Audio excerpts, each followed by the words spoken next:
विश्वनाथ भगवान की जय, महाकालेश्वर भगवान की जय, ओंकारेश्वर भगवान की जय, कपिलेश्वर महादेव की जय, ताप्ती माता की जय, कुबेरेश्वर महादेव की जय।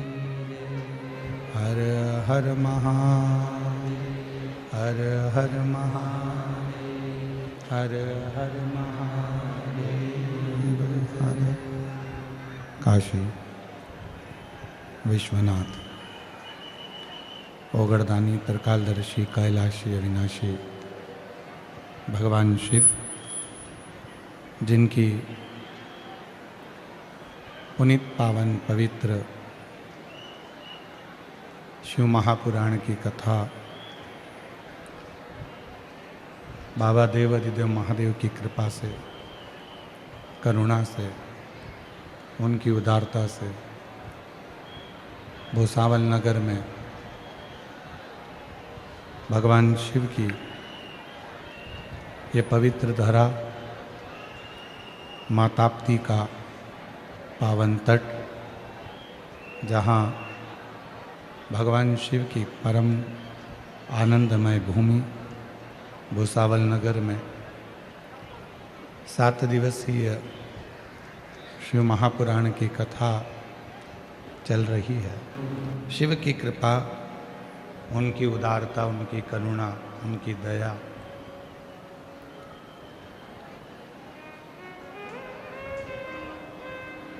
शरीर देने वाले ने शरीर दे दिया,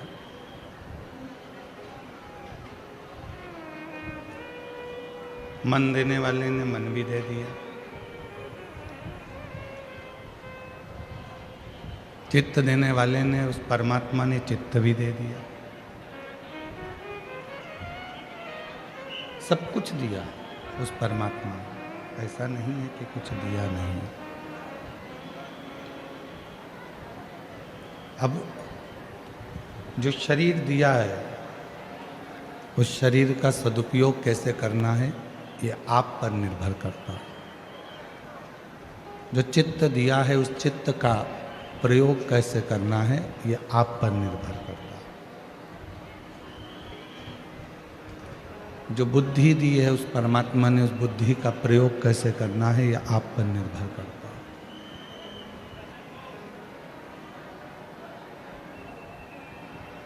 आप किस तरह से, कैसे इस चित्त का, इस बुद्धि का, इस मन का, इस शरीर का प्रयोग करते हैं, ये आप जानते हैं। माना ये संसार सागर, माना कि ये संसार सागर बड़ा विचित्र है। इस संसार सागर में जन्म लेना और इस संसार सागर में जन्म लेकर भगवान का भजन करना दोनों कठिन है। और उससे भी ज़्यादा कठिन है संसार सागर में आकर, परिवार में रहकर, परिवार के साथ में बैठकर भगवत नाम लेना, ये बहुत कठिन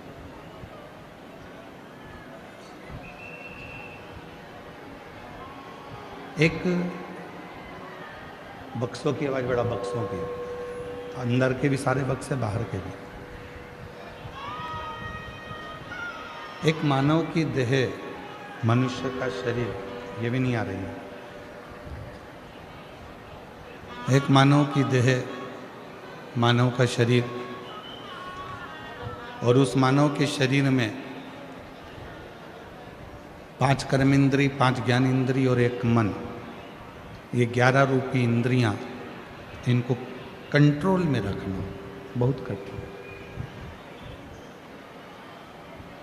आज एकादशी का लोग व्रत करते हैं, करना भी चाहिए।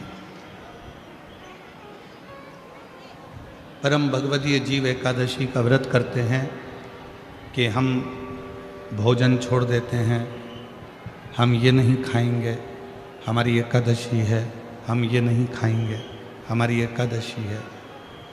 पर शिव महापुराण की कथा कहती है कि एकादशी सफल कब होती है?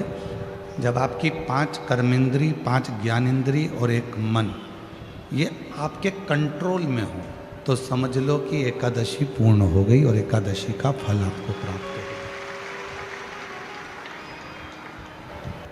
श्रवण शक्ति गलत जगह जा रहा है, नेत्र गलत जगह जा रहा है, जिह्वा गलत बोल रही है।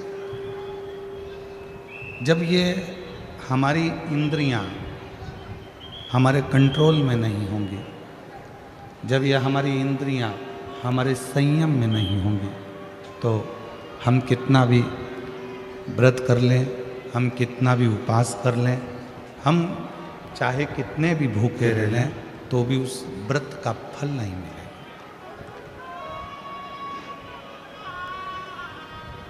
व्रत का फल कब मिलता है? जब हमारी इंद्रियां हमारे काबू में हो। ये संसार सागर में आने के बाद यदि मैंने अपनी इंद्रियों को संयमित नहीं किया, संसार सागर में आने के बाद हमने अगर अपनी इंद्रियों को काबू में नहीं किया, तो फिर ये मानव का देह बेकार है, फिर ये मानव का देह बेकार। अगर हम अपनी इंद्रियों को काबू ना कर पाए,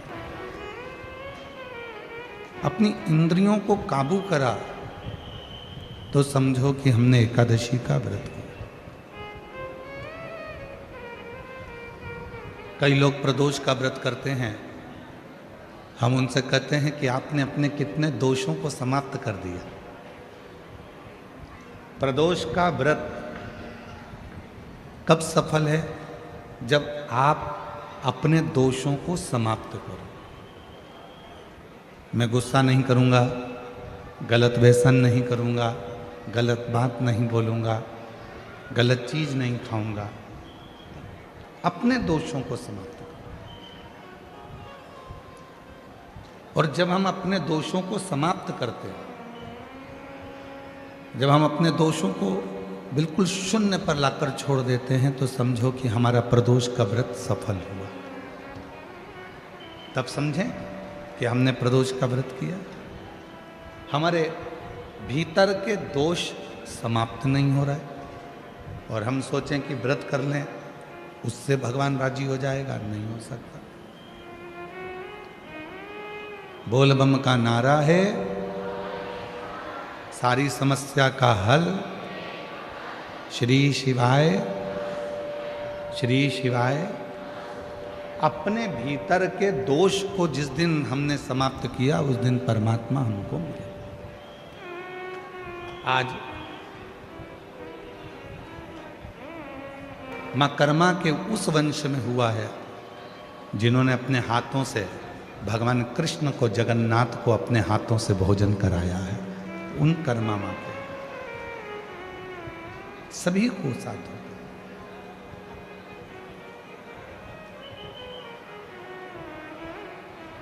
भक्ति, विश्वास, ये 2 चीजें हैं। कितनी भी भक्ति कर लो, कितना भी भजन कर लो, कितना भी कीर्तन कर लो, कितना भी मंत्र जाप कर लो, कितना भी स्मरण कर लो, अगर तुम्हारा विश्वास तुम्हारे परमात्मा के प्रति नहीं है, तो फिर तुम्हारा कीर्तन करना, तुम्हारा भजन करना, तुम्हारी भक्ति करना बेकार। पर यदि तुमने विश्वास पूर्ण कर लिया, उसके ऊपर संपूर्ण अपना जीवन का भार सौंप दिया, फिर तुम कहीं जाओ ना जाओ, वो परमात्मा तुम्हें स्वीकार कर ले। आज से 25 साल पहले का एक टीवी पर एड चलता था। 25 साल पहले, 20 साल पहले आप लोगों ने भी बहुत टीवी पर नाटक देखे होंगे, चित्रहार देखा होगा, और बहुत सारी वीडियो आती थी, मूवियाँ आती थी, सब देखते थे अलग अलग चैनल पर। ईमानदारी से बोलना, आपने भी ये वाला सुबेरे सुबेरे श्रीयंत्र बेचने वाले भी टीवी पर ऐड देते थे, बोलो सही है कि गलत है?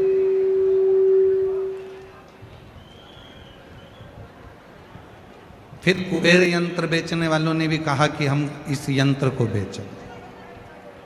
फिर हनुमान जी का यंत्र भी बेचने वाले, हम हनुमान जी का यंत्र बेचें।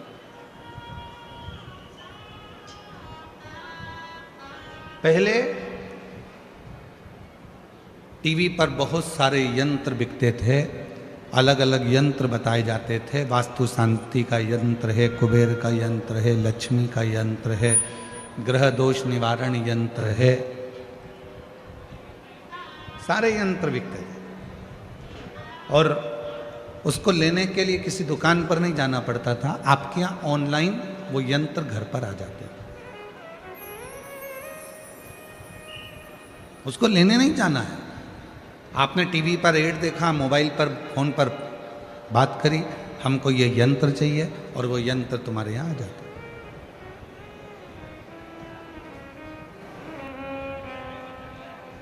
कई लोगों के घर में भी यंत्र होंगे, कई लोगों ने पूर्व में वो उन यंत्रों को बुलवाया भी होगा। पर एक निवेदन है, घर में श्री यंत्र रखो, घर में कुबेर यंत्र रखो, घर में ग्रह दोष निवारण यंत्र रखो, घर में वास्तु दोष निवारण यंत्र रखो, घर में तुम चाहो जितने यंत्र रखो। वो यंत्र कब काम करेंगे? वो यंत्र कब काम करते हैं? जब तुम्हारे यहाँ षड्यंत्र ना हो। जिस घर में षड्यंत्र होता है उस घर में यंत्र भी काम नहीं।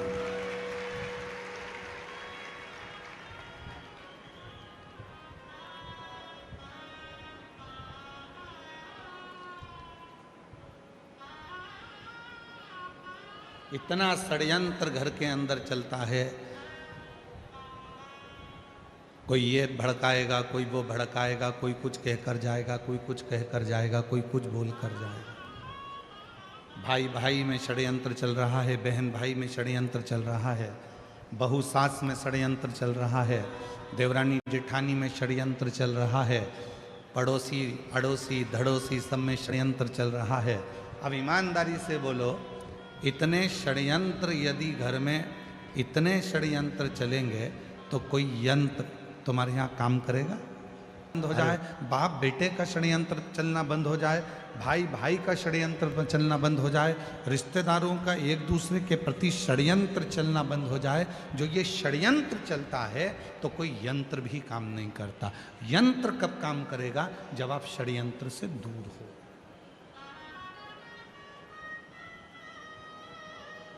भैया टीवी पर बात करी फोन लगा के, हमारे घर में शांति नहीं है, उसका यंत्र भेज दो। उसने ग्रह शांति का यंत्र भेजा, पर ग्रह शांति का यंत्र काम ही नहीं कर रहा, क्योंकि षड्यंत्र इतना ज़्यादा हो रहा है। उधर से फ़ोन आता है वो अपनी माँ को भड़का देते हैं, उधर से फ़ोन आता है वो अपनी सास को भड़का देते हैं, उधर से फ़ोन आता है वो अपनी बहू को भड़का देते हैं, उधर से फ़ोन आता है वो अपनी बेटी को भड़का देते हैं। षड्यंत्र इतना चल रहा है कि ग्रह शांति यंत्र भी काम नहीं करता।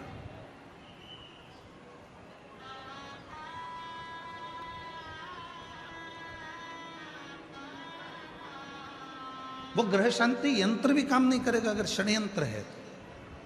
फिर किसी ने कहा कि महाराज जी हमारे घर में वास्तु दोष हो गया। वास्तु दोष हो गया, तुमने इधर की सीढ़ी तोड़वा कर उधर सीढ़ी लगवाई, तुमने दुकान बदल कर देख ली, तुमने घर बदल कर देख लिया, तुमने रिश्तेदार बदल कर देख लिए, तुमने घर की दिशा बदल कर देख ली, तुमने सोने का पलंग बदल कर देख लिया, तुमने रसोई घर बदल कर देख लिया। शिव पुराण कहती है जब तुमने सब कुछ बदल कर देख लिया और तो भी वास्तु दोष शांत नहीं हो रहा, तो अपने आप को थोड़ा सा बदलना प्रारंभ करो, तुम्हारा ग्रह का दोष और वास्तु दोष अपने आप शांत हो। हम बदल नहीं रहे, हम बदल नहीं पा रहे, अपने आप को नहीं बदल रहे। सास कहती है मैं नहीं बदलूंगी, बहू कहती है मैं नहीं बदलूंगी, बेटा कहता है मैं नहीं बदलूंगा, बाप कहता है मैं नहीं बदलूंगा। बदलेगा कौन? सीवर वाला महाराज बदलेगा कौन? बदलना तुमको पड़ेगा अपने घर को सही करने के लिए, श्रेष्ठ करने के लिए। अपने घर का सुख देखना चाहते हो तो अपने आप को बदलो, अपने आप। चंद्रमौली, चंद्रशेखर, चंद्रेश्वर, चंद्रशेखर शिव महापुराण की कथा भूसावल में चल रही है। चंद्रशेखर सीखो, चंद्रशेखर शिव महापुराण की कथा से थोड़ा सा सीखिए कि चंद्रदेव सबको बदलना चाहते हैं। चंद्रदेव कहते हैं मेरी जो 27 पत्नियां हैं वो मेरे अनुकूल चले, और चंद्रदेव की 26 पत्नियां कह रही हैं कि आप हमारे अनुकूल तो चलो थोड़ा सा। दूसरे को झुकाने से पहले अपने आप को झुकना पड़ेगा। एक गुरुजी आ रहे थे घर पर, मम्मी पापा ने, माता पिता ने छोटे से बच्चे को समझा दिया, सुनो आज शाम को 4 बजे गुरुजी आएंगे, ठीक है, प्रणाम करना, ठीक है, दंडवत करना, ठीक है। बच्चे ने कह दिया ठीक है। शाम को 4 बजे गुरुजी आ गए। माँ ने अपने बेटे को बुलाया, बेटे को बुलाकर कहा चलो गुरुजी को प्रणाम करो। बच्चा कहने लगा नहीं करना। माँ ने फिर कहा गुरुजी को प्रणाम करो, अपने गुरुजी हैं, प्रणाम करो। बेटा कहने लगा नहीं करना। इतने में माँ ने फिर बेटे को बुलाया, गुरुजी को प्रणाम करो, नहीं करना। माँ ने 2 थप्पड़ दिए, गुरुजी हैं प्रणाम कर, नहीं करना। पिताजी आए, पिताजी ने कहा बेटा अपने गुरुजी हैं प्रणाम करो, नहीं करना। गुरुजी हैं अपने प्रणाम करो, नहीं करना। पिताजी ने भी 2 थप्पड़ दिए। इतने में गुरुजी ने कहा क्यों मार रहे हो? माता पिता बोले ये प्रणाम नहीं कर रहा। गुरुजी बोला नहीं कर रहा तो मत करने दो, तुम दोनों तो करो, तुम दोनों तो प्रणाम करो। और जैसे ही माता पिता ने झुककर प्रणाम करा, इतने में बच्चे ने साष्टांग दंडवत कर लिया।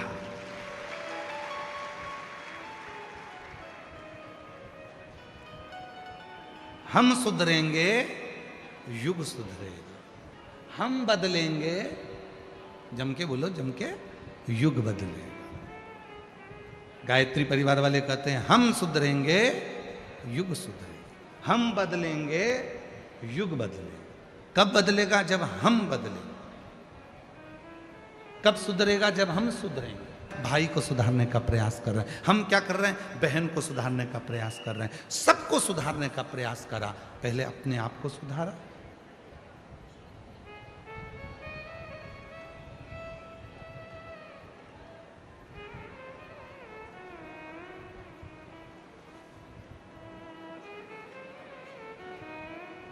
एक प्रवचन देना सरल है, पर प्रवचन देने वाले को भी प्रवचन अपनी जिंदगी में उतारना कठिन है। कथा कहना सरल है, पर कथाकार को कथा अपने अंदर उतारना कठिन है।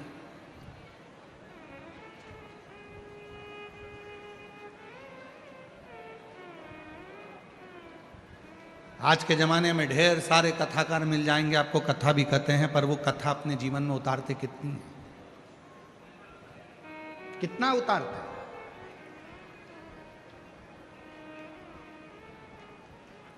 शिव पुराण का ट्रेंड चल रहा है तो शिव पुराण वाचना चालू कर दो। श्रीमद् भागवत का ट्रेंड चले तो श्रीमद् भागवत वाचना प्रारंभ कर दो। रामचरितमानस का ट्रेंड चले तो रामचरितमानस वाचना प्रारंभ कर दो। नहीं भाई, शिव पुराण, राम कथा, श्रीमद् भागवत, गीता, ये सब पुराणे जितने भी शास्त्र हैं, शिव पुराण कहती है जो भी पुराण बाँचो आप दूसरों को बाँच कर सुनाओ, उससे पहले उस पुराण का आधे से ज़्यादा अंश अपनी जिंदगी में उतारो, तब शिव पुराण सुनाओ, तब श्रीमद् भागवत कथा सुनाओ, तब रामचरितमानस सुनाओ। अपने आप को सवारो थोड़ा।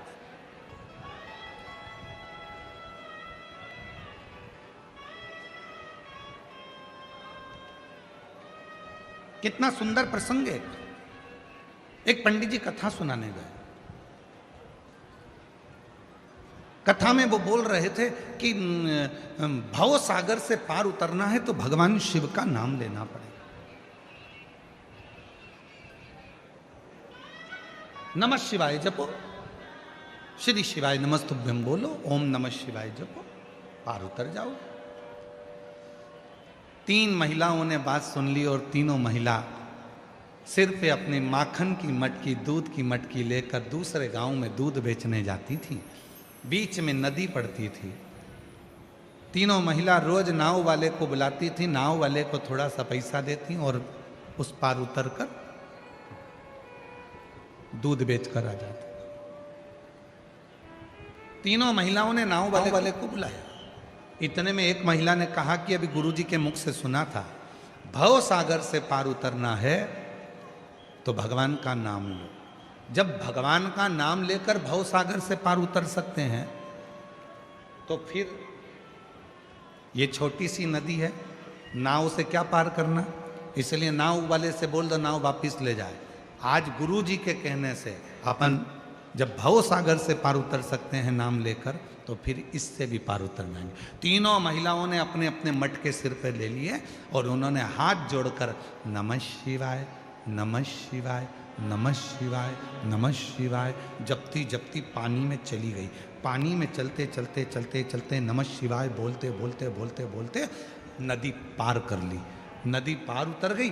तीनों ने कहा गजब के गुरुजी हैं, उन्होंने कहा था कि भगवान का नाम लो भवसागर पार उतर जाओगे। अपना तो 1 रुपया नहीं लगा और अपन नदी भी पार उतर गए। अब रोज वो वैसे ही जाना आना करते। एक दिन उन्होंने गुरुजी से कहा, गुरुजी कल कथा समापन होने वाली है, आप हमारे घर भोजन करने चलना। गुरुजी ने कहा ठीक है चल चलेंगे। महिलाओं ने तीनों ने कथा सुनी, गुरुजी को साथ लिया, तीनों नदी पर पहुंची और नदी पर जाकर तीनों ने गुरुजी से कहा चलो। गुरुजी बोले नाव तो बुलाओ। महिला बोली नहीं नहीं, आपने कहा था भव सागर पार उतरना है तो भगवान का नाम लेना पड़ेगा। जिस दिन से हमने सुना था उस दिन से हमने भगवान का नाम लिया और नदी पैदल चलकर पार उतरते हैं। गुरुजी ने कहा पागल हो गई हो, मूर्ख हो क्या, डूब जाओगी, ऐसा नहीं हो सकता। महिला कहने लगी हम तो चल रहे हैं, तुम तो कथा भाजते हो, तुमको तो विश्वास होना चाहिए, चलो हमारे साथ। और जो महिलाएं नमः शिवाय बोलती बोलती चली, गुरुजी को भी कहा चलो। गुरुजी को जो साथ में लिया, महिलाएं तो पार उतर गई, गुरुजी डुबक डुबक डुबक डुबक पानी में डूबने लगे। भरोसा करा इसलिए तुम पार उतर जाती हो, और मैं बाँचता हूं तो भी भरोसा नहीं कर पाया इसलिए डूब जाता, इसलिए डूब। एक कथाकार का सबसे बड़ा नियम होना चाहिए, जितनी कथा वो व्यासपीठ से कहते हैं उतनी कथा को अपने ऊपर भी अमल करें। जब अपने ऊपर अमल करेंगे और फिर दूसरे को कहेंगे तो वो कथा असर करती है, वो कथा असर। कथा कब असर करेगी, जब वो अपने ऊपर भी धारण करे, अपने ऊपर। कई लोग कहते हैं वो सीहोर वाला बाबा कथा कहता है, इतने सारे पत्र इकट्ठे होते हैं, लोग कथा सुनने आते हैं, पत्र भी लेकर आते हैं, सबकी मनोकामना पूरी हो जाती है। ऐसा क्या है शिव पुराण की कथा में? हम कहते हैं कथा बाँचने से पहले अपने ऊपर अमल करो। जितनी बातें शिव महापुराण में कही जाती है इस व्यासपीठ से, उतनी हमारे ऊपर भी पूरी पूरी अमल करते हैं, तब आपको व्यासपीठ पर आकर कहते हैं, तब स्वयं अमल करो।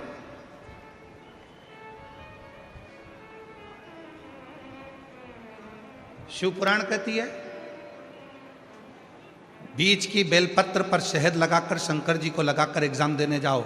शिव पुराण ये भी कहती है साथ में मेहनत करो, परिश्रम करो, रात दिन एक करो, अपनी मेहनत को 4 गुना करो और फिर बेलपत्री पर शहद लगाकर शिव को लगाकर जाओ, तुम्हें सफलता मिलेगी। शिव पुराण कहती है परिश्रम हल्का मत करना, परिश्रम 4 गुना बढ़ाकर करना।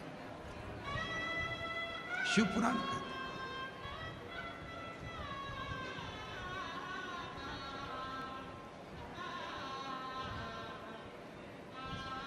मेहनत करी आप लोगों ने यहां आने में, पार्किंग में गाड़ी रोक दी, सिर पर बैग रख लिया, लेकर चल दिए पैदल पैदल पैदल पैदल। परिश्रम करा आपने, मेहनत करी आपने, तो आप कथा के पंडाल तक पहुंचे हो। मेहनत नहीं करते तो यहाँ तक पहुंच नहीं पाते, घर पर रहते, अरे भैया इतनी भीड़, अरे भैया ट्रैफिक जाम, हमसे तो नहीं बनेगा, तो फिर नहीं जा पाते।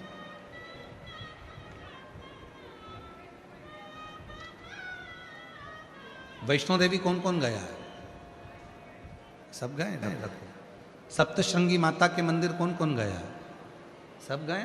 रखो। जब माता सप्तशृंगी के मंदिर पर जाते हैं, सीढ़ियाँ चढ़ते हैं, धीरे धीरे बढ़ते हैं, तो लोग चिल्ला कर पूछते हैं लोगों से, भैया कितना है? चलते जाओ। वैष्णो देवी जाने वालों से पूछते हैं, जब थक जाते हैं, क्यों भैया मंदिर कितनी दूर है? चलते जाओ। फिर पीछे से आवाज आती है, चलते जाओ, मत घबराओ, चलते जाओ, मत घबराओ, चलते जाओ, मत घबराओ। हमारे सनातन धर्म के जितने मंदिर हैं, देवालय हैं, शिवालय हैं, माँ आद्यशक्ति दुर्गा भवानी के जितने स्थान हैं, चाहे वैष्णो देवी हो, चाहे मैहर हो, चाहे सलकनपुर हो, देवास की टेकरी हो, चाहे सप्तशृंगी माता हो, चाहे विंध्याचल की माता हो, जितनी भी माता के मंदिर हैं, हम चढ़ते जाते हैं, चढ़ते जाते हैं, ऊपर की ओर बढ़ते जाते हैं और कहते जाते हैं, भैया कितनी दूर है? चलते जाओ, मत घबराओ, चलते जाओ, मत घबराओ, चलते जाओ, मत घबराओ। क्यों? वो मंदिर हमें प्रेरणा देते हैं कि मंजिल तक पहुंचना है, बैठ मत जाना, चलते जाना, घबराना नहीं, आगे बढ़ते जाना, तुम्हें मंदिर का दर्शन हो जाएगा, तुम्हें माँ का दर्शन हो जाएगा, सप्तशृंगी माता तुम्हें दर्शन दे देगी, तुम चलो तो।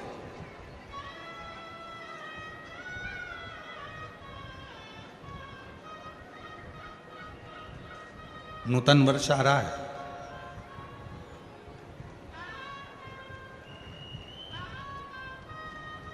चैत्र से हमारे सनातन धर्म का हिंदू पारंपरिक नूतन वर्ष प्रारंभ हो रहा है। आप सभी को, देशवासियों को, हमारे नूतन संवत्सर की, नूतन वर्ष की संपूर्ण देशवासियों को बहुत बहुत बधाई, गुड़ी पड़वा। अपनी मेहनत तो करो, अपना परिश्रम, अपनी नूतनता के साथ बढ़ो तो।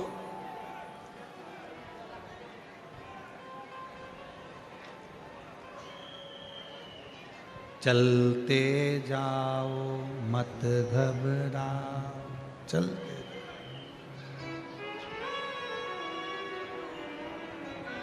चलते जाओ। एक साल में कई मेरी जीजियां बैठी हैं और कई मेरे जीजा बैठे हैं, और कई मेरी बेटियां बैठी हैं, कई मेरे बेटा बैठे हैं, कई बुजुर्ग माँ बाप बैठे हैं। कहने में पीछे नहीं हटूंगा, भले आपको बुरा लग जाए, लग जाए। एक साल में कम से कम 50 दोस्त बनाते हो आप लोग। हर साल 50 दोस्त बनाते हो। शिव पुराण कहती है 50 दोस्त बनाना सरल है, पर एक दोस्त से 50 साल रिश्ता निभाना कठिन है। हर साल 50 दोस्त बनाते हो, पर शिव पुराण की कथा कहती है कि 50 दोस्त बनाना सरल है, पर एक दोस्त से 50 साल तक रिश्ता निभाना, 50 साल तक दोस्ती निभाना कठिन है, बहुत कठिन। आजकल एक नया काम चालू हो गया, शादी की सालगिरह 25वीं, क्या बोलते हैं उसको? क्या बोलते हैं? Silver jubilee.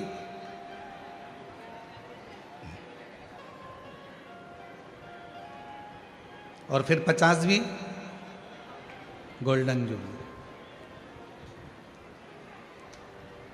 बरमाला पहना रहे हैं एक दूसरे को, घोड़ी पे चढ़ के आ रहे हैं, रिसेप्शन हो रहा है।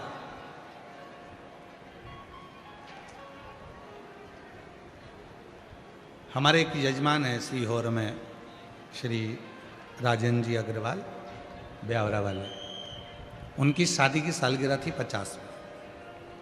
उनके बेटे रवि, रितेश, ये सब आए, कमलेश जी, शैलेश जी बैठे। उन्होंने कहा गुरु जी, हमारे काका जी की, ये रवि रितेश की पिताजी की शादी की सालगिरह है 50वीं, गोल्डन जुबली। हमने कहा बहुत बढ़िया, आपको बधाई हो, 50 साल शादी के हो गए। कहा हमारा मन है कि हम इसको इस तरह से मनाएं, शादी के फंक्शन जैसा। हमने कहा शादी के फंक्शन तो पूर्व में हो चुके हैं, अब मनाना है तो कहीं भगवान की कथा कराकर, कहीं भगवान का भजन कराकर, कहीं भगवान का स्मरण कराकर, कहीं रुक्मणी मंगल कराकर, कहीं कृष्ण मंगल की लीलाएं गाकर, फिर आप अपनी शादी की सालगिरह मनाएं। फिर उन्होंने वैसी की वैसी ही मनाई, रुक्मणी मंगल कथा रखी, भगवत भजन रखा, स्मरण रखा, और वैसे ही मनाओ। बच्चों का जन्मदिन भी मनाओ, हम मना नहीं करेंगे। हैप्पी बर्थडे टू यू, हमारी तरफ से तुम्हें बधाई हो।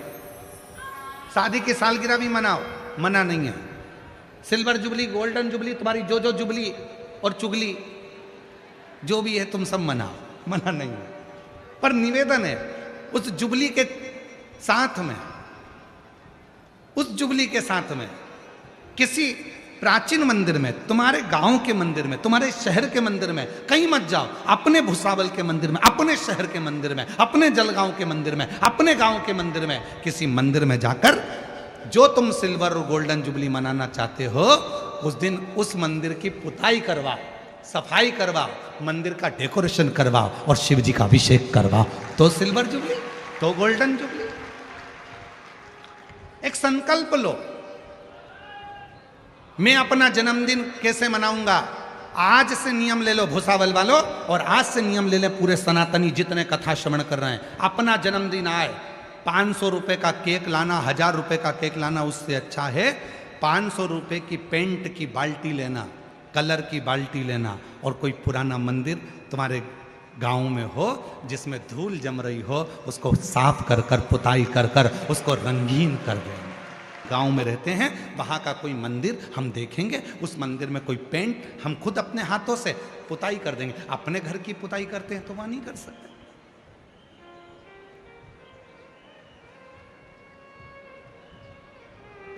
सफाई का भी एक दृष्टांत, एक कथा है बहुत अच्छी, देखो।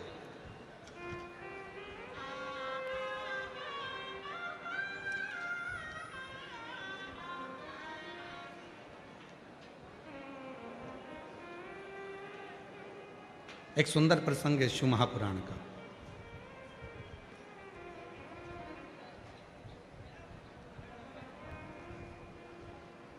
लिंग पुराण में ये वर्णन आता है, बड़े सुंदर प्रसंग को सुनिए। एक गांव में रहने वाला एक व्यक्ति था, लोग उसको प्रेम से शंभू कहते थे। बहुत भोला था, इतना भोला, कोई बता दे ये काम कर लो तो वो काम कर लेता, जो बोलो वो कर लेता। बूढ़ी माँ थी, एक बहन थी,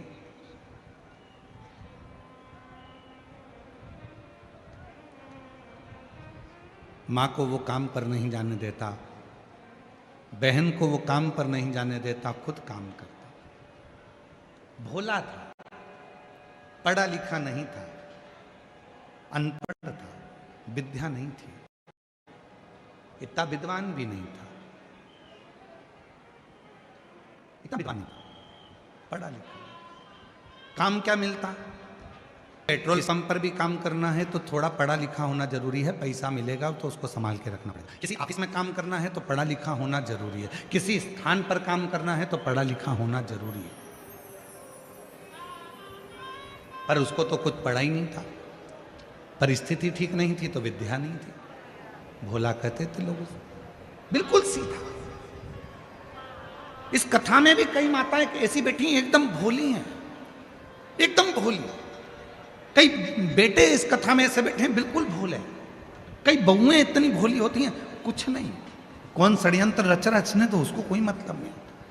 कई मेरे बेटे ऐसे बैठे हैं जिनको कोई मतलब नहीं, भोलापन है, कुछ नहीं। और जो भोला होता है ना, उसको बहुत काम बताया जाता है। घर में बूढ़ी माँ थी, बहन थी, किसी को काम पर नहीं भेजता था क्योंकि गलत संगत में ना हो जाए, गलत कार्य ना हो जाए, तो खुद काम करता था। एक सेठ जी के पास गया, सेठ जी से हाथ जोड़कर कहा, बाबा जी। भोला ने हाथ जोड़कर कहा, मुझे काम दे दीजिए। लिंग पुराण का ये सुंदर दृष्टांत है, लिंग पुराण का ये बहुत सुंदर चरित्र है, बहुत सुंदर चरित्र। बाबा जी, हमको थोड़ा सा काम दे दीजिए। काम? हाँ ठीक है। पढ़े लिखे हो? नहीं। कुछ आता है? नहीं। भोजन बना लेते हो? नहीं। कुछ नहीं। नहीं बना पाते? नहीं। कुछ नहीं। तो फिर एक काम करो, तुम हमारे घर में सफाई करना, तुम्हारे घर में पोछा झाड़ू करना, सफाई। ठीक है, झाड़ू पोछा कर लेंगे, सफाई कर लेंगे। झाड़ू कर रहा है, पोछा कर रहा है। एक दिन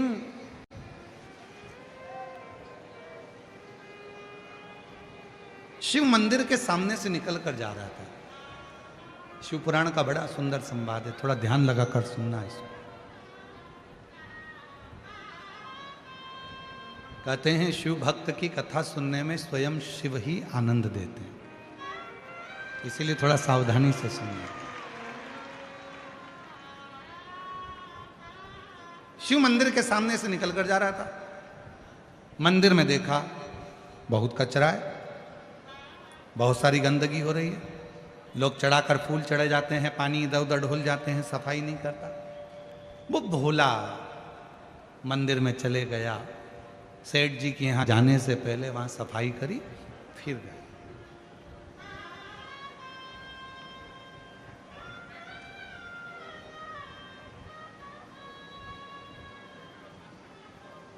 और सफाई का फल बहुत मिलता है। शिव मंदिर में दीप जलाने का, शिव मंदिर में सफाई करने का, शिव मंदिर में बुआरी लगाने का, झाड़ू लगाने का, शिव मंदिर में जल भर कर रखने का, शिव मंदिर में एक लोटा जल चढ़ाने का, शिव मंदिर में शंकर जी की चढ़ी हुई बेलपत्र उठाकर धोकर वापिस शिव को चढ़ाने का बहुत फल मिलता है, बहुत फल। एक पत्र है, अच्छा है, देखो।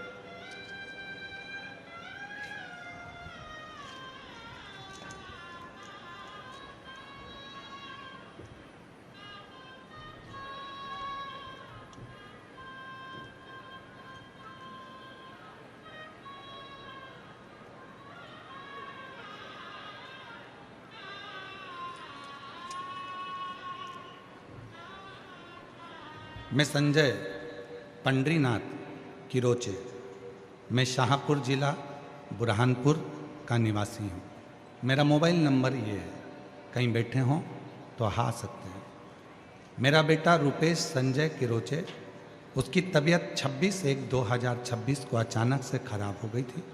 उसको सावदा ले गए, वहाँ सावदा के डॉक्टरों ने देखा कि फिर डॉक्टर ने संभाजी नगर औरंगाबाद ले जाने को बोला। बाबा, मेरा बेटा 18 दिन तक वेंटिलेटर पर रहा, उसके छाती में एक गठान हो गई थी। बाबा, कथा में जो शिवरात्रि का उपाय बताते हो, मंदिर में सफाई करने का बोलते हो, झाड़ू लगाने का बोलते हो, मैं नहीं जानता था कि झाड़ू लगाने से, पोछा लगाने से, मंदिर में जल चढ़ाने से क्या होता है। जब मेरा बेटा वेंटिलेटर पर पड़ गया, छाती में एक गांठ हो गई, डॉक्टर के हिसाब से वेंटिलेटर से उतरना कठिन था, पर केवल आपके प्रवचन में सुना था कि मंदिर की सफाई कर दो, झाड़ू लगा दो, तो हमारी जिंदगी की बहुत सारी उलझनें साफ हो जाती हैं। मुझे नहीं मालूम, रात्रि के 12 बज रहे थे, हॉस्पिटल के साइड में एक मंदिर था, उस मंदिर में बहुत सारा कचरा था। मैंने सब कचरे को अपने गमछे में, गमछा मतलब एक कंधे पर रखने वाला अंगोछा, उसमें रख लिया। सारा कचरा उठाकर ले जाकर मैंने एक कोने में डाल दिया। जितने दिन तक बेटा वेंटिलेटर पर था उतने दिन, 3 दिन तक लगातार मैं यही करता रहा। चौथे दिन डॉक्टर ने कहा तुम्हारे बेटे के जो हार्ट में गठान थी फेफड़ों में वो गल चुकी है और अब तुम्हारा बेटा पूरा ठीक हो चुका। डॉक्टर अपना काम कर रहे थे, तुम अपना काम कर रहे थे। एक पत्र और देखो, बड़ा सुंदर है।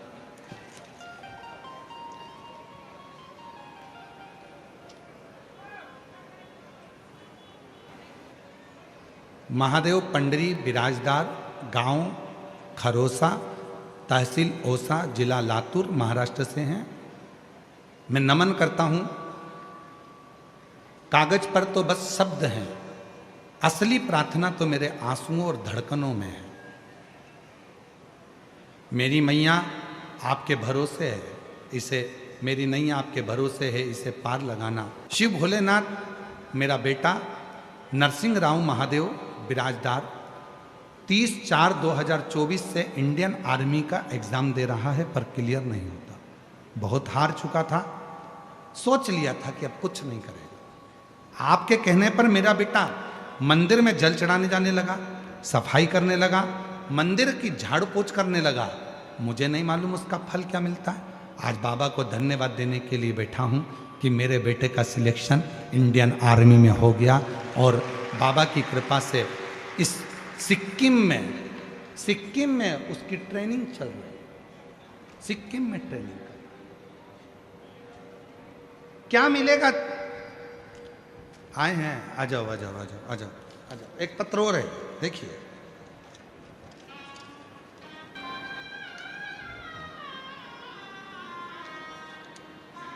मैं राधा रमेश सानप, मेरा मोबाइल नंबर ये है, मैं जलगांव की निवासी हूँ। 2020 से मुझे 4th स्टेज का ब्रेन कैंसर हुआ।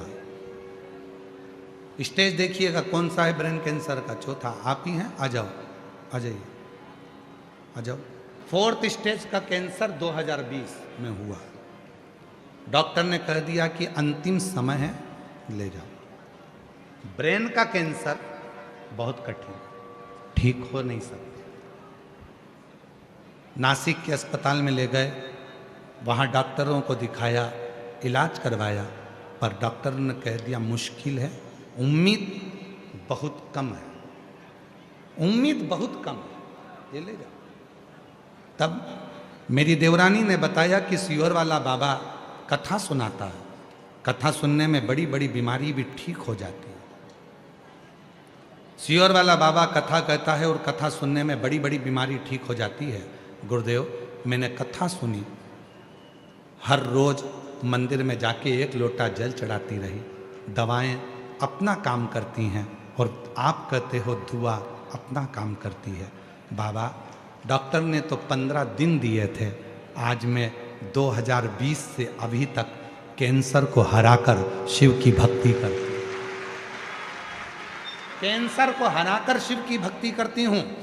ऐसा चमत्कार, अटूट विश्वास किसी ने मेरे गांव के लोगों ने नहीं देखा, जो मुझे देखकर कहते हैं कि गजब, शिव के जल का इतना महत्व है, शिव की पूजन का इतना महत्व। एक पत्र और है।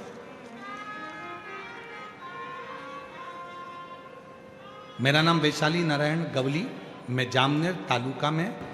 मेरी माँ को कैंसर की बीमारी थी, डॉक्टर ने बताया कि 2री स्टेज का कैंसर है। हमने ऑपरेशन भी करा लिया, फिर भी आराम नहीं लगा।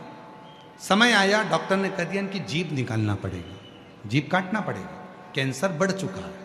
तब किसी ने कहा कि वो सियोर वाला बाबा कथा कहता है और उसके यहाँ का रुद्राक्ष पानी में गलाया जाए, वो पानी पिलाया जाए तो बच सकती है। हम लोग तुरंत सीहोर गए, वहाँ से रुद्राक्ष लिया, तांबे के लोटे में गलाते, शिवजी को जल चढ़ाते और अपनी माँ को देते। माँ उसको थोड़ी देर मुंह में रखती। बाबा की ऐसी कृपा हो गई गुरुदेव, डॉक्टर ने कह दिया अब जीवान काटने की जरूरत नहीं है, भोजन भी करने लगी और आज बाबा की कृपा से मेरी माँ पूर्ण तरह से स्वस्थ हो गई। मैं बाबा को यहाँ कहीं बैठी हूँ तो आ सकते हैं, प्रणाम करने के लिए मैं बाबा के यहाँ प्रणाम। विश्वास,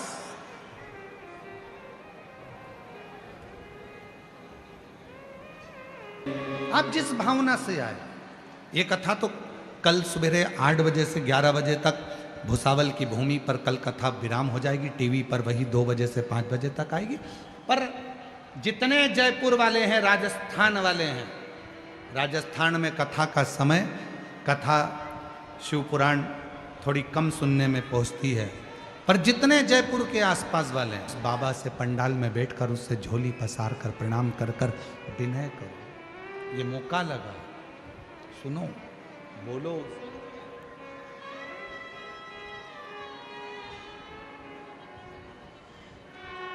किससे? शिव से प्रार्थना करो। भोला,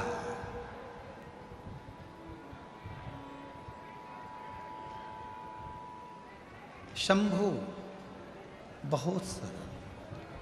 उसने देखा कि मंदिर में बहुत कचरा है, मंदिर में बहुत सारा थोड़ा गंदा हो रहा है। उसने सफाई करी। गया फिर अपने सेठ जी के यहाँ सफाई करने। मंदिर में जाता, फिर सेठ जी के यहाँ। अब तो एक समय ऐसा आ गया कि मंदिर में समय ज़्यादा लगने लगा और सेठ जी के यहाँ समय कम दिखने लगा। क्रोध आ गया सेठ जी को, गुस्से में लाल हो गया सेठ।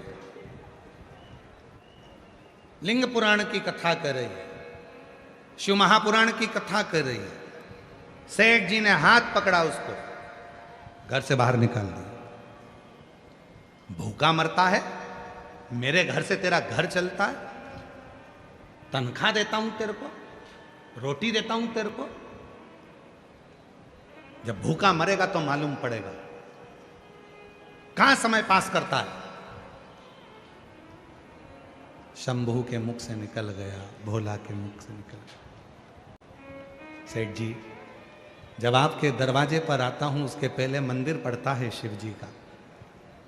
थोड़ा कचरा दिखता है तो सुबह सुबह मैं वहां पर झाड़ू पोछा कर आ जाता। झाड़ू पोछा तो मैं आपके यहाँ भी करता हूं तो वहां भी कर देता।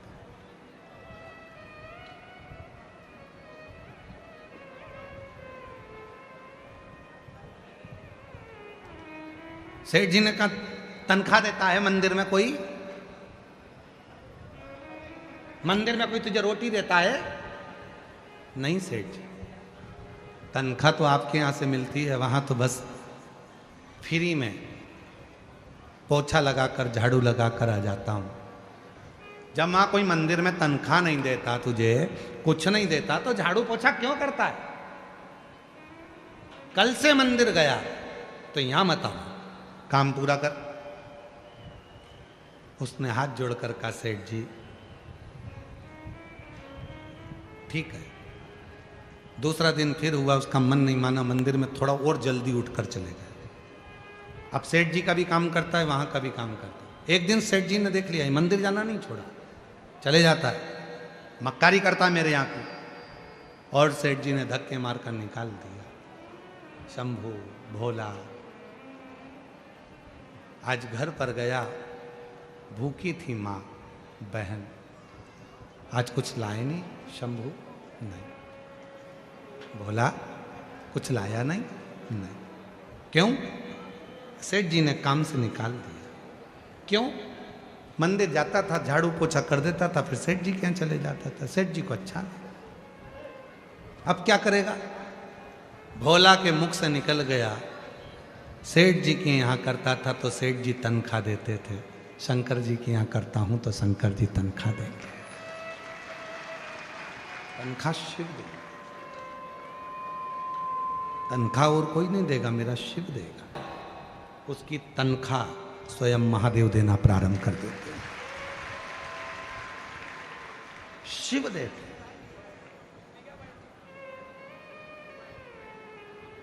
लग गया शंभू, उसकी नौकरी करो। एक लोटा जल चढ़ा रहे, नौकरी है उसकी। शिव मंदिर में जा रहे, नौकरी है उसकी। झाड़ू लगा रहे, नौकरी है उसकी। वो हाथ में आकर पैसा नहीं देगा पर तेरी विपदा को काट देगा। वो हाथ में आकर तनख्वाह नहीं देगा पर तेरी आने वाली विपदा को, तेरे आने वाले दुख को समाप्त कर देगा। वो भले तेरे अकाउंट में पैसा नहीं देगा, याद रखना, दूसरे के यहां नौकरी कर रहे हो तो तुम्हारे बैंक का बैलेंस बढ़ रहा है, पर शिव के दरवाजे की नौकरी कर रहे हो तो तुम्हारी आनंद का बैलेंस बढ़ रहा है। आनंद का वो हाथ में नहीं देगा पर दुख की घड़ी में वो आकर खड़ा हो जाए, दुख की तकलीफ की घड़ी में वो आकर खड़ा हो जाए।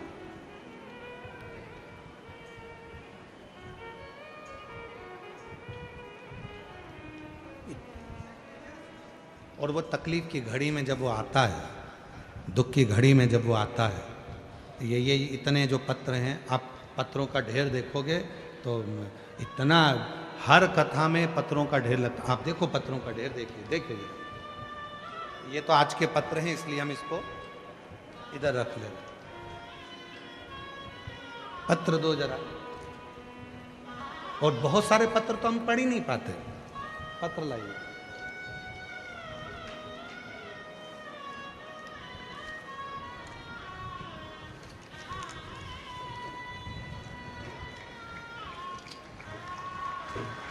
पन्नी में से निकाल, चलो ऐसे ही रख दो, निकाल दो उसको, अच्छा नहीं लगता, अच्छा नहीं लगता ऐसा।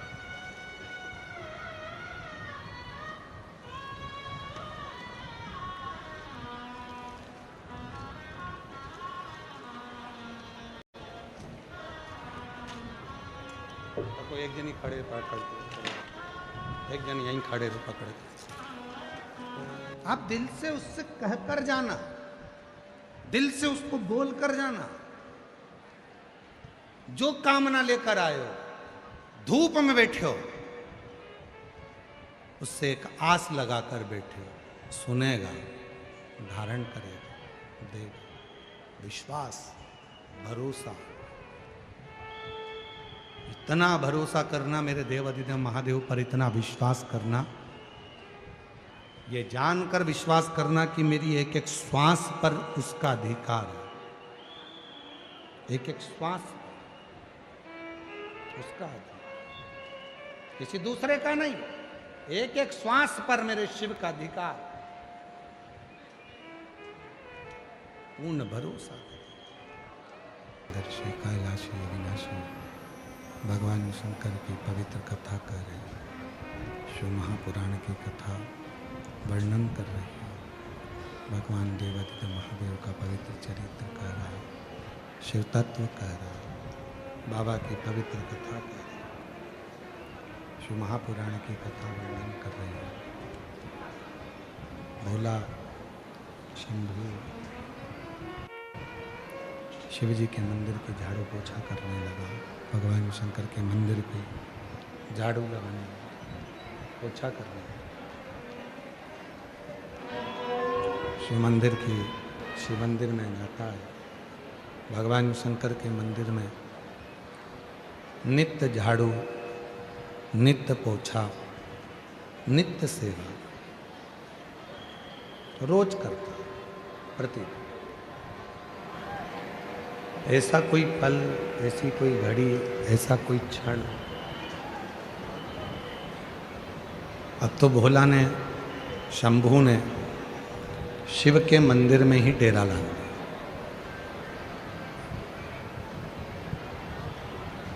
बहन एक दिन पूछी अपने भाई से, भैया तू काम क्या करता है? तो भाई ने कहा कि सेठ जी के यहाँ से तो मुझे निकाल दिया गया है, अब मैं सेठ के यहाँ तो काम नहीं करता, पर शिव जी के मंदिर में जाता हूँ, भगवान देवादिदेव महादेव के मंदिर में जाकर, भगवान शंकर के मंदिर में जाकर उनकी झाड़ू पोछा करता हूँ। शिव के मंदिर में जाता हूँ, वहीं पर जाकर कुछ सेवा करता हूँ। तो अब भोजन कौन देगा? पेट कौन भरेगा? कौन हमको खाने को देगा, कौन हमको तनख्वाह देगा, कौन हमको अन्न देगा? कौन देगा? भोला के मुख से निकल गया, जिसने जन्म दिया है उसने सारी व्यवस्था कर कर हमको यहां रखा है, सारी व्यवस्था।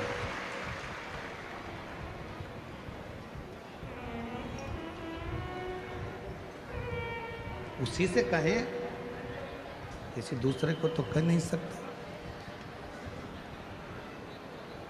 किससे कहें हम? उससे ना कहें जब परमात्मा के सामने जाकर कहेंगे। दुनिया के लोगों को लगता है कि शिव जी को एक लोटा जल चढ़ाना, मंदिर जाना, ये थोड़ा सा दुनिया के लोगों को लगता है कि कठिन है, पर शिव महापुराण की कथा कहती है, भगवान शंकर का चरित्र कहता है, जो शिव जी के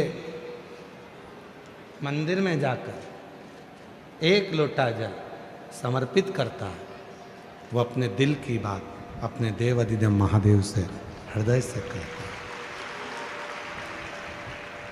केवल जल जल नहीं है, एक लोटा जल सारी समस्या का हल है। केवल जल नहीं है, ये तुम्हारा कल बदलेगा। केवल जल नहीं है, तुम्हारा आने वाला कल, शिव को चढ़ाया गया जल एक दिन आने वाला कल बदलेगा जरूर। और उस दिन तुमको समझ में आएगा कि हमने भगवान को एक लोटा जल चढ़ाया तो उसका फल कितना फल है उसका लाभ कितना मिलता है, ये उस दिन समझ में आएगा।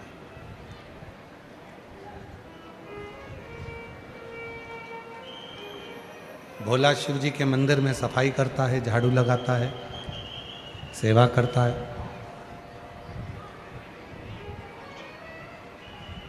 ये शिव के मंदिर में लगा है।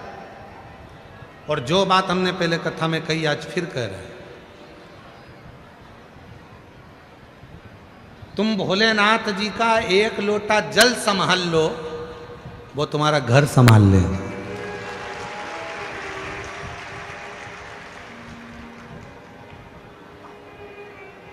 तुम एक लोटा जल संभाल लो, तुम बाबा का एक लोटा जल संभालो, बस उसके मंदिर जाना चालू कर दो, वो तुम्हारा घर संभाल लेगा। मेहनत में पीछे मत हटो, संघर्ष में पीछे मत हटो। ताने देने वाले ताना देते रहेंगे, अपशब्द करने वाले अपशब्द कहते रहेंगे, गाली देने वाले गाली देते रहेंगे, आड़ा टेढ़ा बोलने वाला आड़ा टेढ़ा बोलता रहेगा, और तुम अपना कर्म करते हो। पीछे मत हटो। मेरे शिव ने, भोला ने मंदिर संभाला, शिव जी ने उसका घर संभाला। 4 दिन के भूखे थे माँ और बहन। जब 4 दिन की भूखी माँ और बहन सोच रही है, विचार रही है कि भाई तो शिव जी के मंदिर में लग गया, हमारा भोजन कौन देगा? आपको लगता है आप कर रहे हो, तुम एक लोटा जल चढ़ाना प्रारंभ करो, श्री शिवाय नमस्तुभ्यम बोलना प्रारंभ करो, शिव के मंदिर जाना चालू करो, शिव पुराण की कथा श्रवण करना प्रारंभ करो। बाकी की व्यवस्था वो करेगा। मेहनत करो, परिश्रम करो, फिर उसके हाथ में छोड़ो।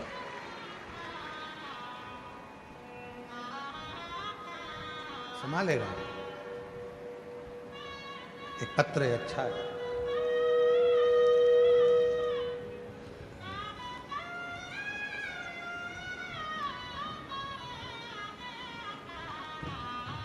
मैं सो मालती बाई सुतार, रसलपुर तहसील रावेर, जिला जलगांव, मेरा मोबाइल नंबर ही है। गुरुजी, एक लोटा जल सारी समस्या का हल। जिनके पत्र पढ़े जाते हैं, अगर वो बैठे हों तो हाथ हिला सकते हैं या आ सकते हैं। मैं सो मालती बाई सुतार, कहा सीहोर वाले बाबा की कथा टीवी पर आती है तो सुना कर, और जो उपाय बताते हैं वो करा कर। फिर हमने कथा सुननी चालू की और मेरी बेटी ने पूरी श्रद्धा के साथ पशुपति व्रत किया और एक लोटा जल नियम से शुरू किया। बेटी, आपके कहे अनुसार बाबा पर अटूट विश्वास रखने लगी, मेहनत करने लगी। आप कहते हो कि अपनी मेहनत को 4 गुना करो, मेरी बेटी ने कह दिया अब सीहोर वाला बाबा बोला है तो इतना पढ़ूंगी और इतनी मेहनत करूंगी कि रिजल्ट अच्छा आएगा। और मेरी आर्थिक स्थिति भी ऐसी नहीं थी कि मैं उसे आगे पढ़ा सकूं, और हमारी कई पीढ़ियों में किसी को भी गवर्नमेंट जॉब नहीं थी। पर भोले बाबा की ऐसी कृपा हो गई कि 26/7/2024 को पटवारी के पद पर मेरी बेटी का सिलेक्शन हो गया। आज मैं बाबा को यहाँ धन्यवाद देने के लिए आई हूँ, मेरी बेटी पटवारी बन गई। अगला पत्र है, मेरा नाम जनाबाई जयराम कुम्हार, मैं उत्तरायण तहसील एरोंडोल जिला जलगांव की रहने वाली हूँ। मेरा मोबाइल नंबर ये है। बाबा, मेरा बेटा सरकारी नौकरी के लिए बहुत प्रयास करता था। मुझे मालूम पड़ा कि सीहोर वाला बाबा महाराज कथा करता है और वो कथा सुनने से मन की इच्छा पूरी होती है। जो कथा के पंडाल में पहुंचता है, जो मांगता है वो मिलता है। फिर मैंने टीवी के माध्यम से कथा सुनना प्रारंभ किया। मेरी बहुत इच्छा थी कि मैं पंडाल में बैठकर कथा सुनूं और मेरे बेटे के लिए कुछ मांगूं। तो मैं जलगांव चली गई। जलगांव में बड़नगरी फाटा पर कथा हो रही थी। मैं वहाँ बैठी और बाबा से प्रार्थना करी, और बाबा की कृपा ऐसी हुई कि मेरे बेटे ने SSC GD की परीक्षा पास कर ली और मेरे बेटे का BSF सीमा सुरक्षा बल में नियुक्त हो गया। मेरा नाम किरण चंद्रशेखर धूले, मेरे पति का नाम चंद्रशेखर धूले, मैं अमरावती महाराष्ट्र से हूँ। गुरुदेव, 2004 में मेरे पति के नौकरी के लिए 16 सोमवार का व्रत किया, पशुपति व्रत किया और शिवजी की कथा टीवी पर सुनना प्रारंभ करी। बाबा ने ऐसी कृपा कर दी, मेरे पति की सरकारी नौकरी ST में महामंडल में लग गई। फिर मैंने अपनी बेटे ने इंजीनियरिंग कर रखा था, उसके लिए भी मैंने नौकरी के लिए करा। बेटे की प्राइवेट नौकरी लगी पर उसका मन नहीं लगा। जब मन नहीं लगा तो उसने फिर नौकरी को छोड़ा और सरकारी नौकरी को तैयारी करी। आप कहते हो मेहनत 4 गुना कर, मेरे बेटे ने आपका कहना मानकर मेहनत को 4 गुना करा और बाबा की कृपा से उसका गवर्नमेंट बैंक में सरकारी नौकरी लग गया। फिर मेरी बेटी के लिए मैंने बेटी एग्ज़ाम दे रही थी, क्लियर नहीं हो रहा था, और बेटी ने भी फिर पढ़ाई दम से करी और बाबा की कृपा से उसका भी सिलेक्शन गवर्नमेंट बैंक में हो गया। हमारे यहाँ पति की भी नौकरी सरकारी लग गई, बेटे की नौकरी भी सरकारी लग गई और बेटी की नौकरी भी सरकारी लग गई। ऐसी बाबा की कृपा। एक पत्र और है, गुरुदेव, आशाबाई सुभाष सुंधाणे, ग्राम धानोरा, तहसील चोपड़ा, जिला जलगांव की रहने वाली हूँ। मेरी पोती कुमारी गायत्री भागीरथ सब को नीट की परीक्षा देती थी, क्लियर नहीं होता था। मेरी बेटी को किसी ने, सहेली ने बताया, सीहोर वाला बाबा कथा कहता है, अगर पंडाल में जाकर मांगा जाए और वहाँ की मिट्टी लाई जाए तो कार्य होता है। मेरी दादी को मुझे जाने को कहा और मैं पहुँच गई और पंडाल में बरहानपुर में जाकर मैंने विनती करी, वहाँ मिट्टी को नमन किया और बाबा से कहा मेरी पोती का सिलेक्शन नीट एग्ज़ाम में हो जाए। आज बाबा को धन्यवाद देती हूँ कि मेरी बेटी डॉक्टर बन रही है और बाबा की कृपा से डॉक्टर की पढ़ाई कर रही है। मेरी बेटी ने नीट क्लियर कर लिया। मैं बाबा को यहाँ धन्यवाद देने के लिए आई हूँ। अगला पत्र है, मैं पंडरी बिराजदार, गांव खरोसा, तहसील ओसा, जिला लातूर, महाराष्ट्र से हूँ। गुरुदेव, मेरा बेटा 3 साल से सरकारी नौकरी की तैयारी कर रहा था, लेकिन नौकरी नहीं लग रही थी। तब भोलेनाथ ने मेरे बेटे को, बाबा ने ऐसी कृपा करी, उसने जल चढ़ाना प्रारंभ करा और बाबा की कृपा से आज मेरा बेटा इंडियन आर्मी टेक्निकल के पद पर नियुक्त हो गया। मैं बाबा को यहाँ प्रणाम करने के लिए आई हूँ। ऐसे ढेर पत्र शिव के हैं। चल, तुम रोज मंदिर जाओ, रोज बाबा को चढ़ाओ, दिल से प्रार्थना करो, विनय करो, निवेदन करो। जब बाबा से आप दिल से प्रार्थना करोगे, निवेदन करोगे तो बाबा सुनेगा जो, सुनता जो।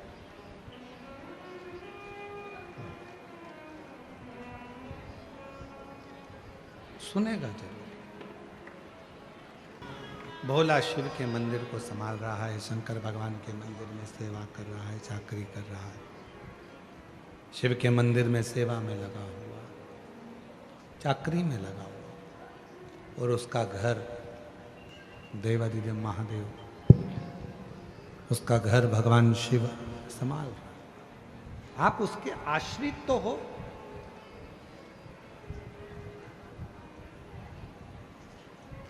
कहना सरल है, हम तो बाबा के भरोसे चलते हैं, पर विश्वास पक्का कर कर देखो, हम बाबा के भरोसे चलते हैं। दृढ़ी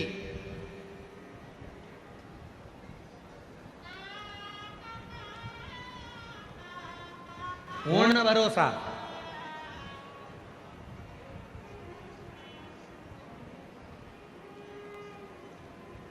सीहोर वाले महाराज को सुनने के लिए नहीं आए हो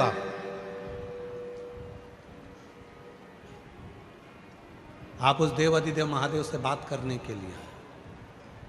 सीहोर वाले महाराज को सुनने के लिए तो तुम टीवी के सामने भी बैठ सकते हो, पर पंडाल में यदि आए हो तो अपने बाप से, अपने पिता से, अपने दिल की बात कहने के लिए आए हो, अपने मन की बात कहने के लिए, अपने बाप से शंभू, अपने बाप से, अपने पिता से मन की बात कहने के लिए, हृदय की बात करने के लिए, अपने बाबा से अपने मन की बात करने के लिए करते हैं, निवेदन करते हैं, विनती करते हैं, तो बाबा उसको स्वीकार जरूर करता, स्वीकार करता। भोला मंदिर जावे, शिव जी उसके घर जावे। एक भिक्षुक का रूप रख लिया मेरे भोलेनाथ ने, और भिक्षुक का रूप रखकर मेरे भोले बाबा भोला के घर पर पहुंच गए। जिस थाली में भोजन लेकर आई थी बहन, उसी थाली को ऐसा कर दिया मेरे भोलेनाथ ने कि वो थाली खाली ही नहीं होती है और भंडार भरती चली जाती है। शिव उदार है। चंद्रदेव उसको समझ नहीं पाए थे। शिव उदार है, चंद्रदेव उसको समझ नहीं पाए।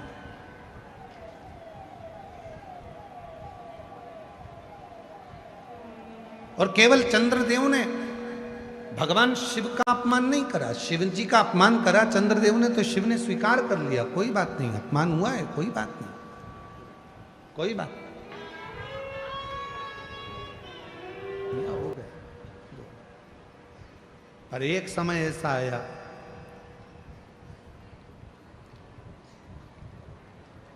नंदी भगवान शंकर की पूजन में लगे रहते थे, नंदी भगवान शंकर की आराधना में, साधना में लगे रहते थे, और चंद्रदेव उनको देखकर हंसते थे।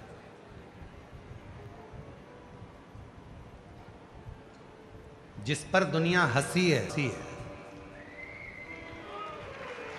उसी ने कमर कसी है। जिस पर दुनिया हंसी है, लोग कहें तो तेरा ऐसा हो ही नहीं सकता, तो भरोसे से कहो मैं मेहनत करूंगा, करके बताऊंगा ये होगा। तेरी सरकारी नौकरी नहीं लग सकती, कैसे नहीं लग सकती, मेहनत करूंगा, परिश्रम करूंगा, रात दिन एक कर दूंगा, और शिव जी पे एक लोटा जल चढ़ाऊंगा, लगेगा। परिश्रम, मेहनत।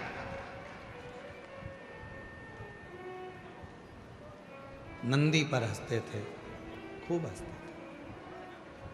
नंदी पर हंसा करते चंद्रदेव, और चंद्रदेव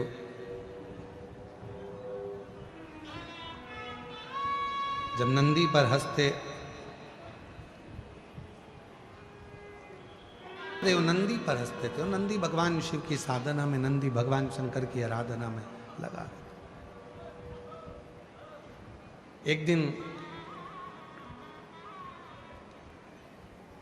चंद्रदेव कभी भी नंदी के सामने नहीं रहे, कभी भी।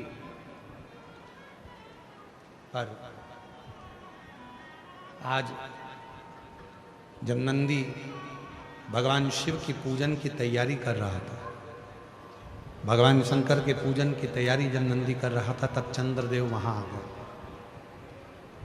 जो लोग 16 सोमवार का उपवास करे हैं उनको मालूम है। अगर किसी ने 16 सोमवार के व्रत करे हैं क्या? आप लोगों में से किसी ने करे? हाथ उठाओ जरा, जिनने करें करें। अच्छा, जो 16 सोमवार का उपवास करते हैं वो 16 सोमवार की कथा को जानते हैं। राजा ने रानी से कहा था कि शिव जी के पूजन की तैयारी कर दो, और रानी ने दासी को भेज दिया था पूजन की तैयारी करने की। रानी को दर बतर जगह जगह रानी को ठोकर खाना पड़ी थी। शिव महापुराण की कथा कहती है, भगवान शंकर का चरित्र कहता है।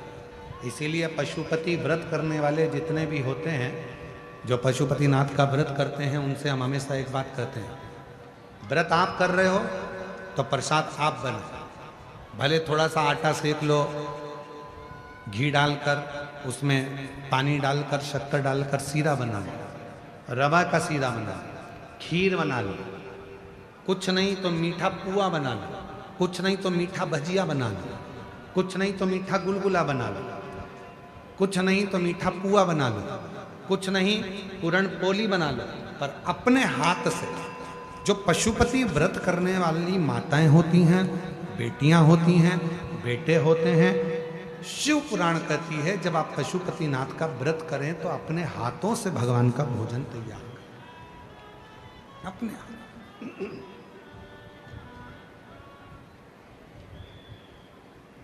पूजा की थाली लगाएं, अपने हाथों से भोजन तैयार करें, पूजा की थाली लगाएं, भोजन तैयार कर कर अपने हाथों से करें। कई लोगों की आदत रहती, मम्मी जरा एक लोटा पानी दो, शिव जी को चढ़ा के आना। अब लगा के देते हैं, अरे लीला ला पानी ला कर दे, मैं शंकर जी के मंदिर जा रहा हूं। क्यों? खुद जाओ, एक लोटा जल लो। ये हंसना अपने को ही है, छींक अपने को आ रही है तो छींकना अपने को ही है, भूख अपने को लगी है तो भोजन भी अपने को ही करना है। उसी तरह यदि कष्ट अपने ऊपर है, तकलीफ अपने ऊपर है, दुख अपने ऊपर है, तो शिव के मंदिर भी एक लोटा जल भरकर अपने को जाना पड़ेगा, जल भी अपने को चढ़ाना पड़ेगा, स्वयं को, कोई दूसरा नहीं जाएगा। चंद्रदेव जब नंदी शिव जी के पूजन की तैयारी कर रहे थे नंदी, और इतने में चंद्र का आगमन हुआ, और चंद्र का आगमन हुआ, सेना शंभु बोलन बोलन शंभु, जब चंद्र का आगमन हुआ, और चंद्रदेव का जब आगमन होता है, चंद्रदेव जब आए, नंदी पूजन की थाली लगा रहा था, पूजन की तैयारी कर रहा था, चंद्रदेव का आगमन हो गया। नंदी को लगा कि ये भगवान भोलेनाथ जी का दर्शन करने के लिए आए, शिव जी का दर्शन करने के लिए। नंदी ने हाथ जोड़ दिए, हर हर। नंदी ने जैसे ही हाथ जोड़े, प्रणाम किया, चंद्रदेव को और अभिमान आ गया। चंद्रदेव को लगा कि मैं बड़ा सुंदर हूं और अमृत तत्व को जानने वाला हूं, इसलिए मुझे प्रणाम कर रहा है। पर नंदी ने प्रणाम क्यों किया? शिव महापुराण की कथा कहती है, शिव मंदिर के 3 स्थान ऐसे हैं जहां पर बैठकर केवल बैठ जाओ तो भी फल मिलता है। शिव मंदिर के, शिव धाम के, शंकर के मंदिर के 3 स्थान ऐसे हैं जहां बैठ जाओ, कुछ मत मांगो, कुछ मत बोलो, तो भी फल मिल जाता है। कौन से 3 स्थान बताए? तो वर्णन किया तुमरुका जी ने चंचुला देवी को। पहला, मंदिर में जहां नंदी बैठता है, उस नंदी के जो पांव उठा हुआ रहता है नंदी का, उस पांव के पास वाली जो जगह होती है, सीधा जो हाथ होता है, वहां बैठ जाओ, भले कुछ मत मांगो, थोड़ी देर बाबा का दर्शन कर लो, श्री शिवाय नमस्तुभ्यम कह लो, ओम नमः शिवाय कह लो, कुछ भी नहीं मांगोगे तो भी भोलेनाथ तुम्हें खाली नहीं भेजेगा। 3 स्थान बताए,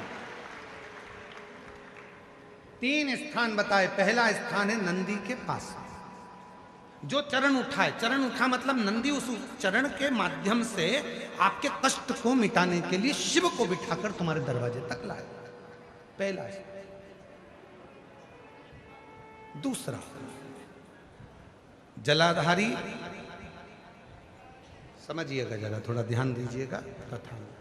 जैसे ये शिवलिंग है, ये जलाधारी है गोल, ये पानी जहां से बहकर जाता है, जहां से भी बहकर जा रहा है, आपको उससे मतलब नहीं, बस जलाधारी जो पानी बहकर जा रहा है, इस जलाधारी के ठीक विपरीत दिशा में, उत्तर में पानी बह रहा है तो दक्षिण में आप बैठे, ये जलाधारी जिस साइड बह रही है उसी ओर मुख कर कर आपको इधर बैठना है, इधर मुख कर कर शिवलिंग की ओर मुख कर कर। ये दूसरा स्थान बताया। ये जो स्थान है ये माता लक्ष्मी का स्थान, ये जो स्थान है कुबेर का स्थान, ये जो स्थान है सारी सिद्धियों का स्थान है, अष्ट सिद्धि नवनिधि इसी स्थान पर बैठकर भगवान शंकर से वर प्राप्त करती है। ये वो स्थान है जहां बैठकर आप कोई मंत्र भी नहीं पढ़ोगे, कुछ बोलोगे भी नहीं, बैठने पर ही आपको फल की प्राप्ति होना प्रारंभ हो जाती है। ये दूसरा स्थान स्वयं तुमरुका जी ने चंचुला देवी को कहा, ये द्वितीय स्थान। और शिव मंदिर का तीसरा स्थान भगवान शंकर के मंदिर का तृतीय स्थान कहा गया। तीसरा स्थान, जब हम मंदिर से बाहर निकलें और उस मंदिर से या ओटला हो या कोई मंदिर है कोई, इसीलिए हमने देखा है कुबेरेश्वर धाम पर लोग आते हैं, नंबर 4 नंबर 5 नंबर जिस भी गेट में से लोग अंदर आते हैं, उस गेट में से अंदर आते हैं तो सबसे पहले गेट पर दंडवत करते हैं, गेट पर दंडवत करें, वहां सोकर प्रणाम करें, 4-5 दंडवत करते हुए चले जाएंगे। कई लोगों की ऐसी आदत होती है चौराहे पे से दंडवत करते आते, कई लोगों की ऐसी आदत होती है कि वो सीहोर के रेलवे स्टेशन पर उतरेंगे और 11 किलोमीटर तक दंडवत करते हुए जाएंगे। सबका अपना बात।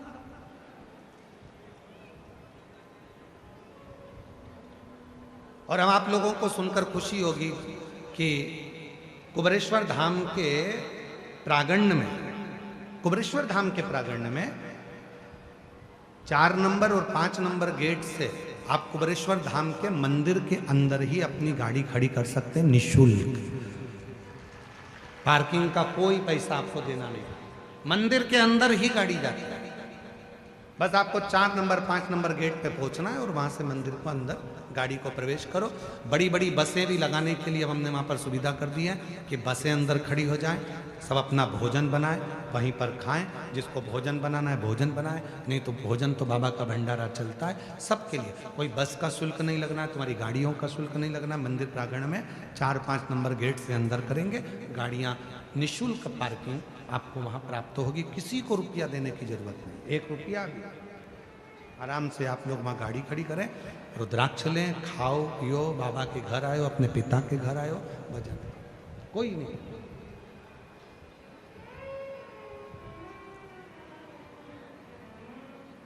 शिव तत्व तो हमने देखा है कि कई लोग दरवाजे से दंडवत करते हैं। तीसरा स्थान तुमरुका जी चंचुला देवी को बता रहे हैं कि तीसरा स्थान ऐसा है भगवान शंकर के मंदिर का द्वार।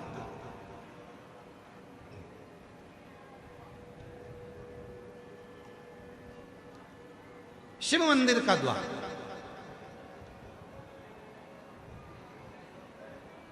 और जो भगवान शंकर के मंदिर के द्वार के बाहर, द्वार से जैसे दरवाजे से थोड़ा सा बाहर निकलकर यदि आप शिव मंदिर की ओर मुख कर कर आप 2 क्षण के लिए भी बैठते हैं, कोई मंत्र नहीं बोलते, कोई साधना नहीं करते, कोई व्रत नहीं करते, तो भी शिव आपको उसका फल देता जरूर है।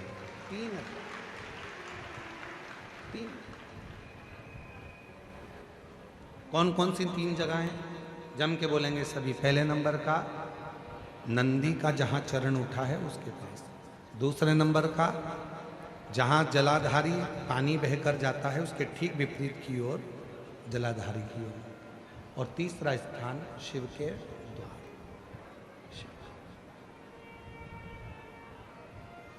फल देता, जैसे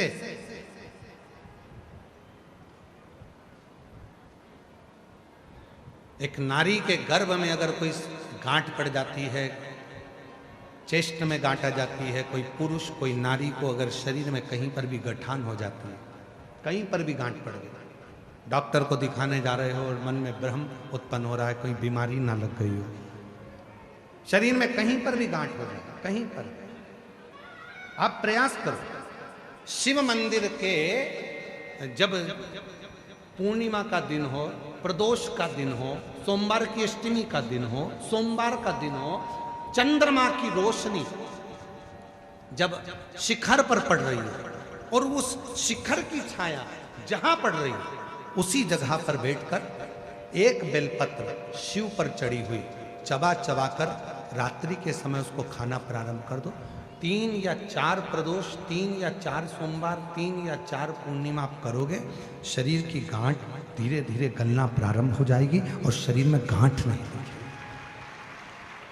वो रोशनी। और इसका प्रताप यहां वर्णन किया गया है। देखिए शिव महापुराण की कथा में स्वयं नंदी जब भगवान शंकर के पूजन की तैयारी कर रहे थे और चंद्रदेव का आगमन हुआ, चंद्र को प्रणाम किया, चंद्रदेव के अंदर अभिमान आ गया कि मुझे प्रणाम कर रहा है, नमन कर रहा है। किसी किसी को लगता है प्रणाम करो तो उसको लगता है कि मुझे प्रणाम करना है, मुझे जगह दी गई है, मुझे स्थान दिया गया। ना, प्रणाम किया। नंदी को कुछ अपशब्द कहने लगे। अपशब्द कहते हैं तो नंदी का दिल रोता है भीतर से। शिव भक्त का हृदय यदि रोता है तो उसका दंड व्यक्ति को भोगना ही पड़ता है। अब चंद्रदेव नंदी को अपशब्द कहकर चले गए, पूजा की थाली को लांग कर चले गए। अब चंद्र की स्थिति जो गई, चंद्रदेव अपने ससुराल में गए और दक्ष प्रजापति ने चंद्र को काया का रोग दे दिया। काया का रोग, शरीर में एक ऐसा रोग लग गया काया का कि वो छूटता नहीं, छूटता।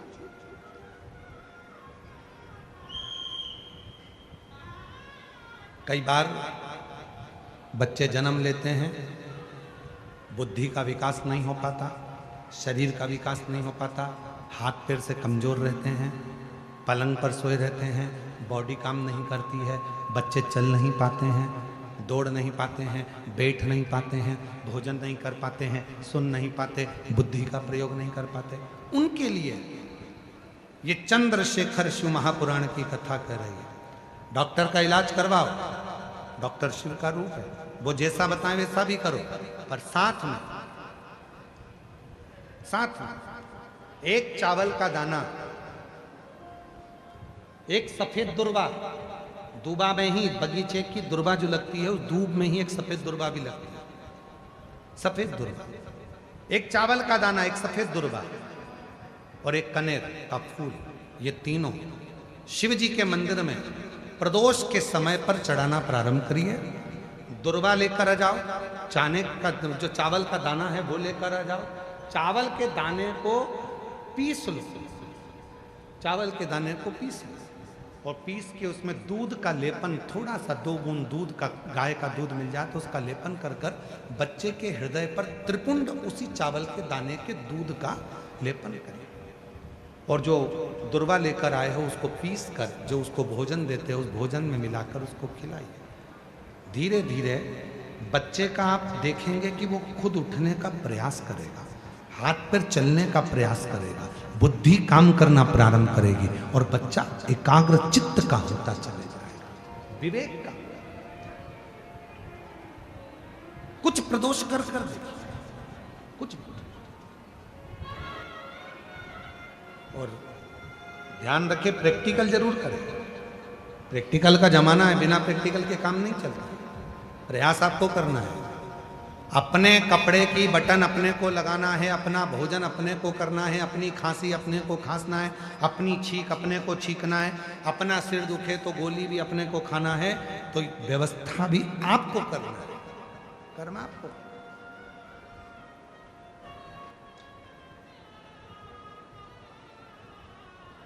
शिव भक्त का तो केवल उतना काम है कि आपके सम्मुख में आकर शिव की चर्चा का स्मरण, शिव चर्चा,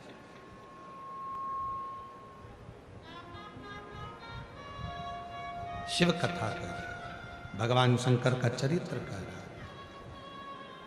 दक्ष प्रजापति ने श्राप दे दिया, चंद्र को काया का रोग लग गया। काया का रोग छूटे कैसे, किसके पास जाएं? देव ऋषि नारद ने कहा तुमने नंदी का अपमान किया।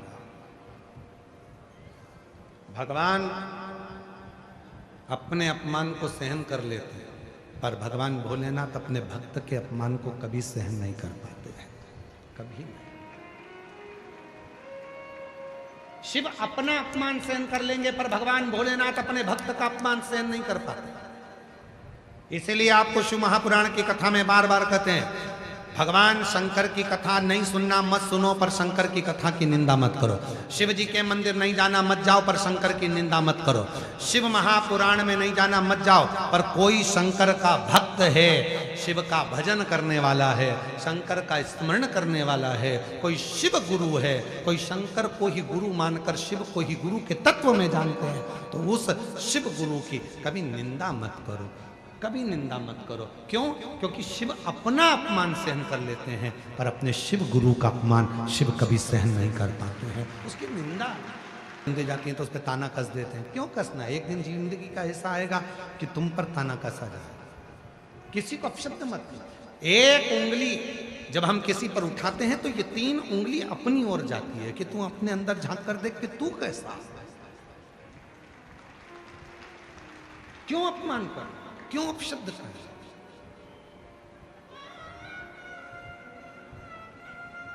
महाराज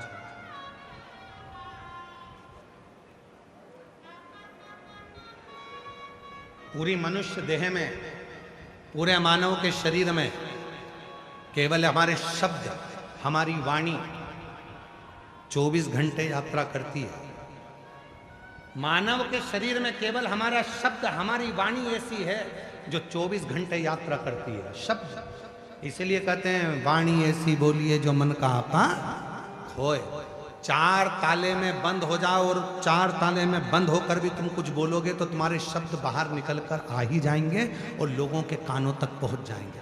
पति पत्नी अपने कमरे में बैठकर भी बात करेंगे तो वो बात अपनी बहू तक पहुंच ही जाएगी, बेटे तक पहुंच ही जाएगी। बहू बेटा अपने कमरे में बैठकर बात करेंगे तो वो बात सास तक पहुंच जाएगी। कोई नहीं है, कमरे की आवाज भी बाहर नहीं जाती है, कोई नहीं सुनता, फिर भी वो शब्द चलते हैं। हमारे मुख से निकले हुए शब्द यात्रा करते हैं। कथा हम यहाँ बाँच रहे हैं भुसावल में, पर यह कथा जिसने नहीं भी सुनी होगी तो भी एक ना एक दिन ये शब्द चलकर किसी के भी माध्यम से पहुँचेंगे, लोगों के कान तक पहुँच ही जाते हैं। शब्द चलते हैं, शब्द यात्रा करते हैं, वाणी यात्रा करती है, शब्द चलते हैं और ये वो यात्रा करते हैं। शब्द यात्रा, वाणी यात्रा करती है। इसलिए निवेदन है, सास से भी निवेदन है, बहू के लिए कोई भी शब्द बोलो वो बहू तक पहुंचेगा एक ना एक दिन। बहू से निवेदन है, तुम सास के लिए कितना भी मायके में जाकर बोल दो, अपनी मम्मी के सामने जाकर बोल दो, फिर भी वो शब्द एक ना एक दिन तेरी सास के सामने जरूर आएगा। वो शब्द घूमता है, आता है और तुम्हारे सामने पहुंचता है। तो क्यों बोले हम आड़ा टेढ़ा, क्यों बोले हम अपशब्द? शब्दों को छोड़ने से पहले विचार करें। जब सीहोर में गुरु पूर्णिमा का महोत्सव होता है, साल में एक ही दिन होता है जिस दिन गुरु दीक्षा हम देते हैं, बाकी के पूरे वर्ष गुरु दीक्षा नहीं देते। एक ही दिन होता है गुरु पूर्णिमा का दिन, उसके 7 दिन पहले शिव पुराण की कथा होती है, गुरु पुराण की कथा होती है, शिव गुरु कथा चलती है। जब उसमें गुरु पूर्णिमा के समय पर शिव भक्त सीहोर पहुंचते हैं, कथा श्रवण करते हैं, तो हम उनसे एक ही बात कहते हैं, आप आए हो कथा सुनने के, पर शिव गुरु की बात अपने अंदर उतार कर लेकर जाना कि अपने अंदर की जितनी बुराइयां हैं उसको त्याग, कुछ अच्छा ग्रहण कर, कुछ अच्छा लें अपनी जिंदगी, तो कथा में आना सार्थक है। चंद्रदेव को काया का रोग लगा, चंद्रदेव नारद जी के पास गए, नारद जी ने नंदी के पास भेजा। वापिस चंद्रदेव को घूमकर नंदी के पास आना पड़ा और नंदी से प्रार्थना करना पड़ी, मेरा रोग कैसे मिटेगा? नंदी ने कहा, सुन चंद्र, तूने शिव का अपमान भरी सभा में करा था, शिव ने सह लिया, पर शिव भक्त का अपमान कभी शिव सहते नहीं है, इसलिए तुझे ये रोग हुआ है, शिव की साधना कर। नंदी ने पूजन का विधान बता दिया, पूजा का विधान। कई लोग कहते हैं गुरुजी, आप कहते हो कनेर का फूल ऐसे चढ़ाना, आप कहते हो बेलपत्र ऐसे चढ़ाना, आप कहते हो दुर्वा ऐसे चढ़ाना, आप कहते हो चावल का दाना ऐसे चढ़ाना, आखिर क्यों?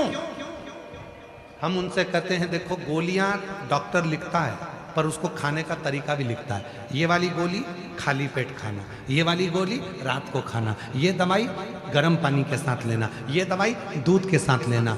डॉक्टर को मालूम है दवाई अगर वो देता तो पूरी दवाई एक साथ खिला देता, पर किस तरह से बैठना है ये तरीका है, ये तरीका है। और जिस तरीके से आप जिंदगी भर खूब दवाई खा लो, आराम नहीं लगेगा, पर डॉक्टर कहेगा कि इस तरह से खाना, ये सुबह खाना, ये शाम को खाना, ये पानी से खाना, गर्म पानी से खाना, ऐसा करना, योगा करना, प्राणायाम करना, ये सब डॉक्टर बताएगा। उसके विधान से खाओगे तो वो लाभ करेगा, वो विधान लाभ। ऐसे कितनी भी लाते जाओ, कितनी माताएं बैठी हैं, कितने भाई बैठे हैं जिनका सिर दुखता है और मेडिकल पर जाते हैं और दवाई लेकर आ जाते हैं। पेट दुखता है, मेडिकल पर जाते हैं, मेडिकल वाले से कहते हैं भैया दवाई दे दो, पेट दुख रहा है, मेडिकल वाला दवाई दे देता है और तुम खा लेते हो।